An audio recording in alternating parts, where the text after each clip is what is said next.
चलो तुम्हारा मूड ठीक करने के लिए एक जोक सुनाता हूं। शोभा सिर्फ लड़कों को गाली क्यों देती है? क्यों? क्योंकि लड़कियों को गाली शोभा नहीं देती।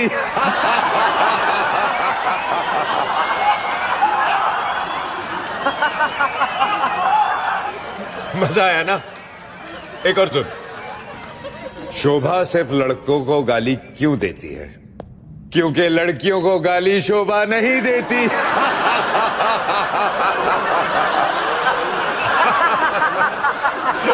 अच्छा है ना? एक और सुन। शोभा सिर्फ लड़कों अरे को एक गाली। बार हंस तो दिया। एक ही जोक पे कितनी बार हंसूंगा?